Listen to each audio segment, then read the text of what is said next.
قول نمبر 430۔ ناکام کوشش۔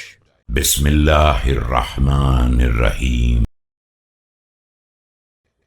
إن أخسر الناس سفقة وأخيبهم سعيا رجل أخلق بدنه في طلب ماله ولم تساعده المقادير على إرادته فخرج من الدنيا بحسرته وقدم على الآخرة بتبعته۔